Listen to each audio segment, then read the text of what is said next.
जय राम, जय सिया राम, जय हो हनुमान जी महाराज, जय हो बागेश्वर धाम सरकार। मेरे प्यारे सभी भक्तों, आज मैं आप लोगों को एक बोलने वाला तोता और एक तवायब का छिपकली बनने का वाक्य मैं सुनाऊंगा। इस घटना को सुन करके आप दांतों तले उंगली दबा ही लेंगे। इस वजह से आप इस घटना को पूरा जरूर सुनिएगा। तो एक बार की बात है कि एक नेक इंसान जो शहर में रहता था, लेकिन शहर से कुछ दूरी पर एक भगवान का मंदिर था। हनुमान जी महाराज का मंदिर था। रोज वहां पर वह जाता था, सुबह शाम आरती करता था, पूजा करता था। वह हर प्रकार से अच्छा था, कभी किसी प्रकार का कोई गलत काम नहीं करता था। उस नेक इंसान के माँ बाप तो नहीं थे। उस नेक इंसान का पालन पोषण उस मंदिर के पुजारी ने ही किया था। बड़ा होने पर उसने कुछ इधर उधर से काम करके, मेहनत मजदूरी करके, पैसे इकट्ठा करके छोटा सा एक घर बनवाया था। और उस घर से वह रोज मंदिर पर जाता था और मंदिर पर से जा करके अपना काम करता था, और फिर से वापस आते वक्त उस मंदिर पर जा करके भगवान की पूजा करता था। पूजा आराधना करने के बाद फिर से वह घर को वापस अपने आ जाता था। लेकिन जब वह अपने घर से मंदिर को जाता था तो रास्ते में एक जो कोठा पर पड़ता था, और कोठा पर जो अनेक प्रकार की सुंदर सुंदर लड़कियां रहती थी, हुस्न तवायफें रहती थी। वह तवायफों का अड्डा था। लेकिन उसमें से एक बहुत ही खूबसूरत तवायफ थी। एक दिन वह ऊपर से देखे कि अनेक नौजवान जा रहा था। उसने देखा क्या गजब की खूबसूरती है। उसके चेहरे पर मानो रोशनी ही चमक रही हो। उसको वह देखते ही वह तवायफ फिदा हो गई। लेकिन उस तवायफ ने अपने मालकिन से कहा, मुझे वह लड़का चाहिए जो हर सुबह को वहां से जाता है और शाम को वापस इसी रास्ते से जाता है। मुझे वह लड़का चाहिए। उसने कहा कि नहीं, देखो तुम इतनी सुंदर हो, अरे तुम उस लड़के की क्या बात करती हो? तुम्हारे पास तो एक से एक अमीर आदमी यहाँ पर आते हैं, तुमसे मिलने के लिए रात गुजारते हैं, कितने पैसे देते हो, तुम उस लड़की के पीछे पड़ी हो। उस तवायफ ने कहा, मैं कितनी सुंदर हूं और मैं उसको अपने ही जाल में फंसा लूंगी। आप चिंता मत करिए, बस एक दो दिन का मेरे को मोहलत दीजिए। मुझे अब किसी दूसरे को नहीं चाहिए, नहीं चाहिए मेरे को पैसे। वह तवायफ मानो उस लड़के पर फिदा ही हो गई थी। वह जब जब लड़का सुबह में उसके सामने से जाता, वह देखती और उस पर मोहित हो जाती। लेकिन वह इतना लड़का नेक था कि जब जब वो अपने घर से मंदिर को जाता, रास्ते में वो खड़ी हो जाती थी तवायफ, खूब सज धज के खड़ी हो जाती थी। लेकिन वह नेक लड़का कभी उसकी तरफ आंख उठा करके देखा नहीं। एक दिन हुआ, दो दिन हुआ, तीन दिन हुआ, लेकिन वह लड़का एक बार भी उस तवायफ की तरफ देखा नहीं। वह तवायफ बहुत ही सोचने लगे, आखिर ऐसी क्या बात है कि वह इतना नेक बन रहा है, इतना शरीफ क्या लड़का है कि वह, मैं इतनी खूबसूरत हूँ, मेरे खूबसूरती को देख करके बड़े बड़े लोग मेरे हुस्न की जाल में फंस जाते हैं और यह लड़का मेरी तरफ देखता ही नहीं है। जब उसने पता किया कि यह जाता कहाँ है, तो वह पता की कि वह मंदिर पर जाता है। उसने किया फैसला कि मैं मंदिर पर ही जा करके इसको मैं अपने हुस्न के जाल में फंसाऊंगी। वह तवायफ अब तो सज धज के खूब अच्छे से वह मंदिर पर जाकर के सीढ़ियों पर बैठ जाती और सोचती कि जब यह मंदिर से निकले तो मेरी तरफ देखेगा, तब मैं इसके ऊपर मैं हुस्न की जाल फेंकूंगी। लेकिन जब वह नेक लड़का भगवान की पूजा पाठ कर करके जब वह मंदिर से निकलता अपने घर के लिए, वह तवायफ वही रास्ते में सीढ़ियों पर बैठी रहती थी ताकि वह मेरी तरफ एक बार देख ले। लेकिन वह गर्दन नीचे करके अपने घर को चला जाता था। वह एक बार भी उस लड़की की तरफ नहीं देखा जिसको अपने हुस्न पर, अपनी सुंदरता पर बहुत ही नाज था, बहुत ही घमंड था कि मैं इतनी सुंदर, मेरे को एक बार अगर कोई देख देता तो मेरे पीछे पागल हो जाता, और यह लड़का मेरी तरफ देखता ही नहीं। अब तो मानो वह उस पर जिद ही आ गई कि मैं किसी ना किसी तरीके से मैं इस लड़के को पाकर ही रहूंगी। उसके अंदर जिद आ गया। अब वो अनेक प्रकार के कुछ योजनाएं बनाने लगी, आखिर मैं उस लड़के को कैसे पाऊंगी। तो एक बार की बात है कि वह तवायफ एक बहुत ही फटिहाल स्थिति में बना करके मंदिर के आगे भिखारी के वेश में बैठ गई। वहां पर बैठ करके सीढ़ियों पर इंतजार कर रही थी कि जब वह लड़का निकले। लेकिन जैसे उस दिन वह लड़का निकला, उस दिन ऑटोमेटिक वह खड़ा होकर के उसके सामने ही बेहोश होकर के गिर पड़ी। ऐसा मानो सब उसका ड्रामा ही था, सब उसका नौटंकी था। लेकिन जैसे उस लड़के ने देखा कि कोई महिला है जो मूर्छित होकर के मेरे सामने ही गिर गई, अब करे तो करे क्या। इंसानियत के नाते उस लड़के ने तुरंत उसके ऊपर पानी योनी छीट करके कुछ होश लाने की कोशिश की, लेकिन कोई भी चारा नहीं चला। वह तो जानबूझ करके कर रही थी, वह जानबूझ कर थोड़ा बहुत होश भी कर रही थी, होश आ रहा था, लेकिन ऐसा वह ड्रामा बना रही थी कि उसे बहुत अधिक तबीयत खराब है, उसकी हालचाल ठीक ठाक नहीं है। उसने उससे पूछा कि तुम्हारा घर कहाँ है। वह लड़की बोली, वह तबायफ बोलती कि मेरा कोई घर नहीं, मेरा कोई नहीं है, मैं तो बस इधर उधर घूमती हूँ। उसने कहा ठीक है, हम तुम्हें अपने घर पर ले जाते हैं। वह तबायफ को अपने घर पर ले जाता है और वहां पर उसकी सेवा पानी करता है, खूब देख देखे करता है। लेकिन वह तबायफ के मन में एक ही शैतानी ख्यालात चल रही थी कि कब मैं उसके साथ एक रात गुजार लूं। लेकिन वह नेक लड़का ऐसी गलत काम नहीं कर सकता था, क्योंकि वह भगवान का बहुत बड़ा भक्त था। वह सुबह शाम भगवान की भक्ति जरूर करता था।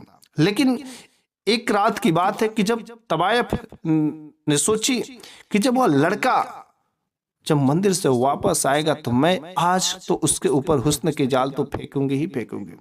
लेकिन जो वह नेक लड़का था ना, उस नेक लड़के ने बड़ी ही अच्छी की बात है एक तोता पाल रखा था, और वह तोता बोलने वाला था।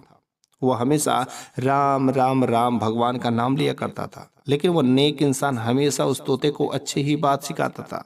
वो कहता था कभी भी कुछ भी हो जाए तुम झूठ मत बोलना, क्योंकि झूठ बोलोगे तो भगवान तुम्हारे साथ में नहीं रहेंगे। हमेशा सच का सामना करना, थोड़ी सी कठिनाई जरूर होती है।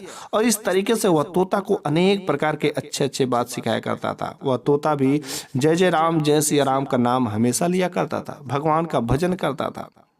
वह तबायफ जब उस घर में रहती थी तो तोता को कुछ ख्यालात आ गया, लेकिन वो तोता भी सोचा कि शायद एक दिन दो दिन के बाद चली जाएगी।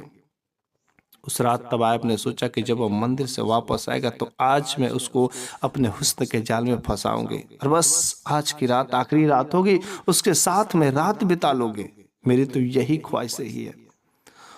जब वो लड़का आता है भगवान की भक्ति भाव कर करके उसे खाना देता है, खाना खिलाने के बाद वह तबायफ अनेक प्रकार का हुस्न के जाल फेंकती है, कई प्रकार के आंखों से इशारा करती, शरीर की नुमाइशें दिखाती है, लेकिन वह नेक लड़का उसकी तरफ एक बार देखता ही नहीं है। उसका सारा का सारा किया प्लान फेल हो जाता, वो लड़का एक बार भी देखता ही नहीं है। उसके बाद उसने कहा कि देखो तुम इस तरीके से मेरे घर में रहोगे तो ये कोई अच्छी बात नहीं है। अगल बगल के लोग क्या कहेंगे, तुम्हारा कोई रिलेशन वाला हो, कोई रिश्तेदार हो, तुम बस बताओ, मैं तुम्हें वहां पर छुड़वा देता हूँ और तुम यहाँ से चले जाओ, क्योंकि अगल बगल के लोग बहुत ही कुछ ताने मारेंगे। इस वजह से मैं इतना नेक भगवान का भक्त और मैं एक गलत काम नहीं कर सकता कि मैं किसी पराया स्त्री को अपने घर में रख सकता हूँ। उस तबायफ ने कहा कि मेरा कोई नहीं है, मैं जाऊं तो जाऊं कहाँ, मेरे को समझ ही नहीं रहा कि मैं किधर को जाऊं। जब मेरा कोई अपना होता तब न जाती, क्योंकि इस तबायफ का कोई भी चाल सफल नहीं हुआ था। इस वजह से वह तबायफ ने इस प्रकार से बोला। अगले दिन वह जाकर के लड़का मंदिर में जाता है और पुजारी से सारे के सारे बात कहता है कि वह जो लड़की है मेरे घर में, मैं उस पराये स्त्री को अपने घर में कैसे रख सकता हूँ। वह तो कर ये, ना तो कोई मेरा घर है ना तो कहीं कुछ है, कोई जानने पहचानने वाला ही नहीं, तो मैं उसको अकेले कैसे छोड़ूं। इंसानियत के नाते मुझे तो कुछ उसके लिए करना ही पड़ेगा। उस पुजारी ने राय दिया कि तुम एक नौजवान हो, अगर वह लड़की तैयार हो जाती तो तुम उसके साथ विवाह कर लो, विवाह के बाद वह तुम्हारी पत्नी बन जाएगी और तुम पति पत्नी एक सुखी जीवन व्यतीत करने लगोगे। उसने ऐसा राय दिया और वह घर आकर के उस तबायफ से वह कहता है कि देखो अगर तुम्हारा कोई है नहीं तो मैं तुम्हें इस तरीके से अपने घर में पराया स्त्री को पनाह नहीं दे सकता हूँ। इससे बेहतर है कि हमारे मंदिर के जो पुजारी है उस पुजारी बाबा ने राय दिया है कि अगर तुम उस स्त्री से पूछ लो शादी करने के लिए, बताओ क्या तुम मुझसे शादी करना चाहोगी। अगर तुम मुझसे शादी कर लो तो तुम मेरे साथ हमेशा के लिए इस घर में रह सकती हो। उसने कहा शादी। जैसे शादी के बारे में उस तबायफ ने सोचा तो तुरंत वह अचंभित हो जाती है कि शादी मैं करूंगी तो इसके साथ पूरा जीवन बिताना पड़ेगा, और जहां पर मैं रोज अलग अलग नए नए लोगों के साथ में रहती हूँ। लेकिन अभी तो उसकी प्यास बुझी ही नहीं थी, उसके साथ एक बार भी गलत काम नहीं कर पाई थी, रात नहीं गुजार पाई थी, क्योंकि वह नेक लड़का कुछ भी ऐसा वैसा नहीं किया था। वह भगवान का भक्त था, इस वजह से कोई भी गलत कदम नहीं उठाया था। उसने कहा कि मेरे को एक रात का समय दे दो, उसके बाद मैं बता दूंगी कि मैं तुमसे विवाह करना चाहूंगी कि नहीं चाहूंगी। उसने कहा ठीक है, कोई बात नहीं। लेकिन उस रात भी उस तवायफ ने अनेक प्रकार के हुस्न के जाल उस नेक इंसान, नेक लड़के पर की, लेकिन नेक लड़का कोई भी चाल उसका कामयाब नहीं होता है। वह केवल भगवान की भक्ति में रहता, लीन रहता, अपने काम पर ध्यान देता और उसकी तरफ एक बार भी यूं ही नहीं देखता, क्योंकि वह समझता था कि शादी से पहले पराये स्त्री को स्पर्श करना बहुत ही गलत बात है। इस वजह से वह उसकी तरफ कभी यूं ही गलत नजर से देखता ही नहीं था। जब उस लड़की की कोई भी चाल कामयाब नहीं होती है तो अगले दिन वह लड़की कहती ठीक है, मैं तुमसे शादी कर लेती हूँ, मैं तुमसे शादी करूंगी। वो लड़का खुशी खुशी जा करके मंदिर में उस लड़की से शादी कर लेता है। शादी करने के बाद वो लड़का घर पर आता है। अब तो वह उसकी खुशी का ठिकाना नहीं रहता है कि चलो मेरी शादी हो गई। वो लड़की भी बड़ी खुश हो गई कि चलो अब मेरी शादी हो गई, अब तो मैं उसके साथ रात बिताऊंगी ही बिताऊंगी। और सुहाग रात के दिन उसकी भी ख्वाहिशें पूरी हो जाती है। एक दिन हुआ, 2 दिन हुआ, अब तो उसका मन भर गया। अब वो सोची कि अब तो मैं इससे शादी करके फंस गई हूँ, अब मैं यहाँ से जाना चाहती हूँ, मुझे यहाँ से जाना पड़ेगा। नहीं तो करेंगे करेंगे, लेकिन अब जाना भी तो बड़ा मुश्किल है, क्योंकि अब मैं इसकी पत्नी बन चुकी हूँ। मैं जाऊं तो जाऊं कैसे। दिन के समय में जब वो लड़का घर से बाहर चला जाता था तो उसने एक दिन अपने उस कोठे के मालकिन को बुलाती है और कहती कि देखो, मैं इस लड़के को बहुत पसंद करती थी, लेकिन आज इस लड़के को पाने के लिए मेरे को इससे विवाह तक करना पड़ गया, क्योंकि वह कुछ गलत काम करना ही नहीं था। और मैं इतना अच्छा इंसान के साथ, नेक इंसान लड़के के साथ कैसे रह सकती हूँ, जहां पर मुझे रोज अलग अलग नए नए लोगों के साथ मिलना, कितने सारे मुद्राएं, कितने सारे पैसे मिलते थे, एक से एक अमीर ज्यादा लोग मेरे पर पैसे लुटाते थे, और मैं इस एक लड़के के साथ में अपना जीवन कैसे गुजारूंगी। उसने कहा आखिर तुमने यहां तक काम किया लेकिन तुमने उससे शादी क्यों कर दी। शादी तो कर दी तो भाई अब क्या करना पड़ेगा। उसने कहा कि देखो, तुम इसको छोड़ करके इसको तलाक दे दो। उसने कहा नहीं नहीं, इतना नेक लड़का है, वह मुझे कभी तलाक देगा ही नहीं। इतना अच्छा लड़का, भगवान का भक्त है, वह मेरे साथ कभी ऐसा गलत काम नहीं कर सकता। तो उस मालकिन ने कहा तब ठीक है, अगर तुम इसे तलाक नहीं दे सकती हो, तलाक नहीं ले सकती हो, तो तुम इसको मार दो। उसने कहा क्या बात कर रही है, मारने के लिए कर रही है। करे कि इसके सिवा दूसरा कोई ऑप्शन ही नहीं है। बस वह तबायब तैयार हो जाती है कि ठीक है, कहीं ना कहीं से आप मेरे लिए जहर का इंतजाम कीजिए, ताकि आज की रात में उसको बिल्कुल काम तमाम कर दो। उस मालकिन ने लाकर उसको जहर जहर दे दिया। उस रात उसने सोचा कि ठीक है, आज को रात इसको मैं खाने में मिला करके इसको मैं खिला दूंगी, और जब ये मर जाएगा तो मैं फ्री हो जाऊंगी और यहां से चल जाऊंगी।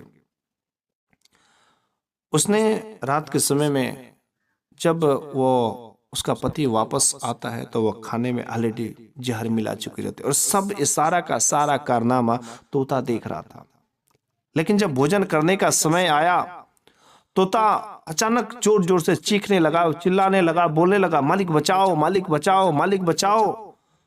वह तोते के पास गया। उसने कहा कि तोता क्या हुआ। तोता ने कहा प्रभु, मुझे घबराहट हो रही है, मालिक मुझे घबराहट हो रही है, मालिक मुझे बचाओ, मालिक मुझे बचाओ। बस तोता यही रट लगाया जा रहा था।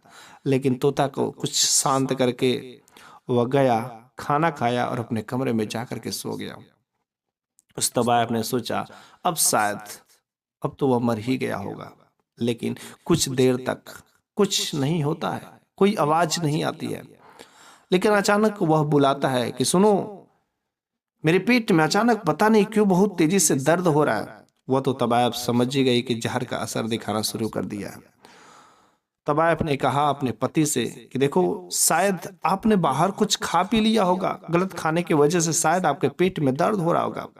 लेकिन अचानक पेट का दर्द बढ़ता ही गया, पेट का दर्द बढ़ता ही गया, और एक समय ऐसा भी आया कि वह वहीं पर मर गया। और जब मर जाता है तो वह अपने कोठे की मालकिन को बुलाकर लाती है, कहती कि आखिर ये तो मर गया, लेकिन अब हम लोग इसका करे तो करे क्या। तोता ये सब चीज देख रहा था।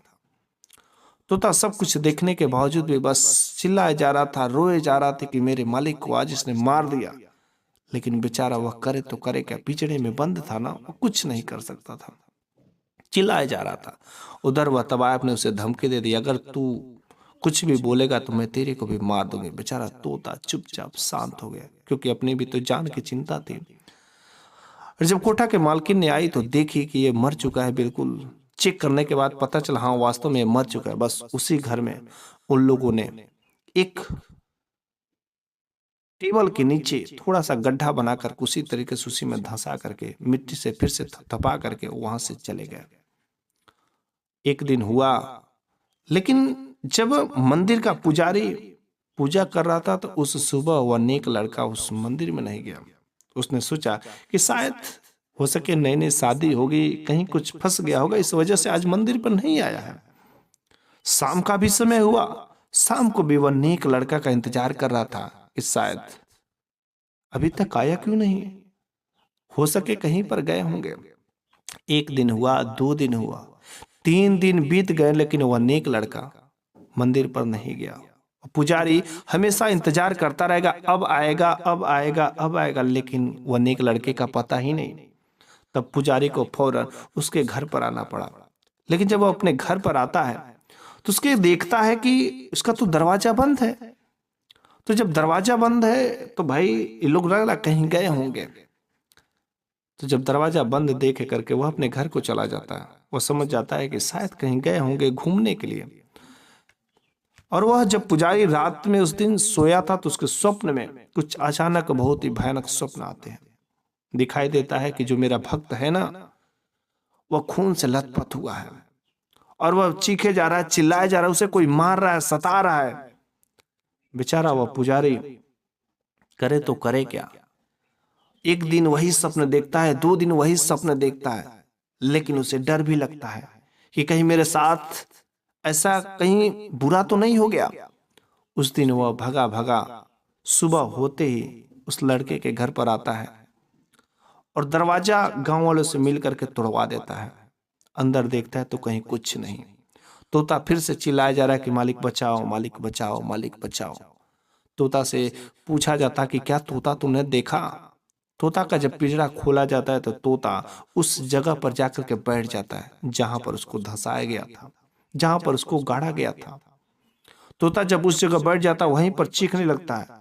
तो गांव वालों ने जब उस टेबल को हटाता तो देखता है छोटा सा गड्ढा खना गया है और वहां पर मिट्टी वैसे ही रखी गई। जब उस मिट्टी को हटाया जाता था बस उस नेक लड़के का डेड बॉडी वहीं पर पड़ी हुई थी। वह पुजारी देख करके बिल्कुल ही अचंभित हो जाता, आखिर ऐसा कैसे हो सकता है। इतना नेक इंसान, इतना नेक लड़का को आखिर उस लड़की ने क्यों मार दिया, आखिर क्या ऐसा गलत काम कर दिया था। उसके बाद उसकी जब शरीर को निकाला गया तो उसके शरीर का बिल्कुल ताजा ही ताजा था, ऐसा मानो भगवान की करिश्मा थी।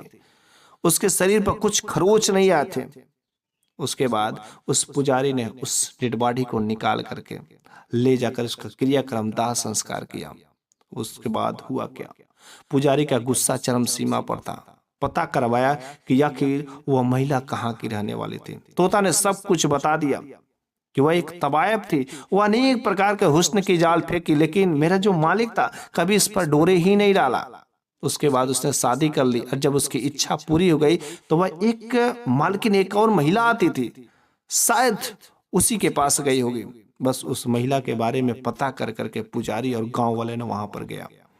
जब गया तो उस महिला को जोर जोर से चिल्लाया जा रहा था, ऐसा लग रहा था कि सारा का सारा गुस्सा बस अब यूं ही फेंक दे। जब उस महिला को जोर जोर से चिल्ला करके मालकिन जब बाहर आती है तो कहती है, पुजारी बाबा बहुत बड़ी गलती हो गई है। उसने कहा, करे वो कहाँ गए लड़के जिसके साथ मेरे इस भक्त ने शादी की थी, और इस भक्त को आखिर उस नेक लड़के को उसने ऐसा क्यों मार दिया। उसने कहा, बहुत बड़ी गलती हो गई, अब आप क्या सजा देंगे। भगवान ने उसे तो सजा ही देंगे। वह भगवान का इतना बड़ा भक्त था और भगवान के इस भक्त के साथ उस लड़की ने इतना बड़ा अन्याय का काम किया है, भगवान ने उससे बहुत ही बड़ा सजा दे दी है। अब आप उसे क्या सजा देंगे। पुजारी बाबा ने कहा, आखिर भगवान ने उसे क्या सजा दे दिया है।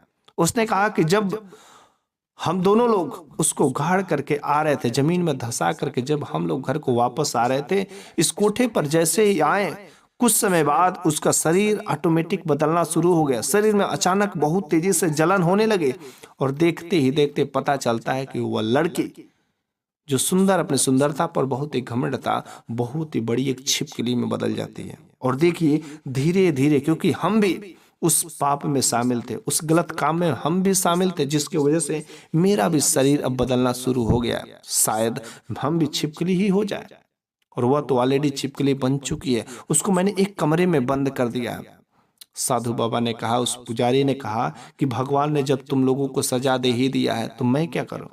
उसने कहा कि नहीं बाबा, मुझे माफ कर दीजिए, कुछ ऐसा काम करिए कि ताकि मैं तो कम से कम छिपकली नहीं बनूं। उस पुजारी ने कहा, जब तुम लोगों ने गलत काम किया ही है, इतने अच्छे नेक इंसान, नेक लड़के को साथ तुम लोगों ने ऐसा मिलकर के काम कर दिया, उसका जीवन बर्बाद कर दी, यहां तक कि आज उसको मौत के घाट सुला दिया, भगवान तुमको कभी माफ नहीं करेगा। अब बस हुआ क्या, पुजारी के सामने और उस गांव वालों के सामने ही देखते देखते भगवान की ऐसी बद्दुआ लगती है, भगवान का ऐसा साप लगता है कि वह भी मालकिन, जो कोठे की मालकिन थी, देखते ही देखते कि बहुत बड़ी छिपकली बन जाती है। और अब उसे छिपकली का जीवन गुजारना पड़ता है। और ऐसा मानो उसके शरीर में बहुत अधिक जलन थी, वह इधर उधर बेचारे उछल कूद करती थी, लेकिन कोई सहारा देने वाला नहीं था। भगवान ने उसको इतना बड़ा सजा दे दिया। इस वजह से कहा जाता है कि भगवान के जो भक्त होते हैं, अगर भगवान के भक्त के साथ कोई गलत करता है तो भगवान उसे कभी कभी माफ नहीं करते हैं। और इस तरीके से उस नेक लड़के पर इस तवायफ ने गलत काम करने की कोशिश की, उसको जान ले ली, तो फिर भगवान ने उसके साथ ऐसा क्या गुनाह कर दिया, छिपकली बना दिया। आप भी अगर भगवान का कोई भक्त होगा, चाहे मंदिर का पुजारी होगा, भगवान का कभी अपमान करने की कोशिश मत करिएगा, वरना आपके साथ भी कुछ बुरा हो सकता है। भगवान हैं, इस धरती पर आज भी विद्यमान है, भगवान को मानना पड़ेगा। भगवान एक ऐसी दैवी शक्ति है, यदि आपको विश्वास है तो आपका सारे के सारे बिगड़े काम बना देते हैं, आपका कभी दुर्भला नहीं हो सकता, हमेशा आपके साथ अच्छा ही होगा। जय जय राम, जय सिया राम।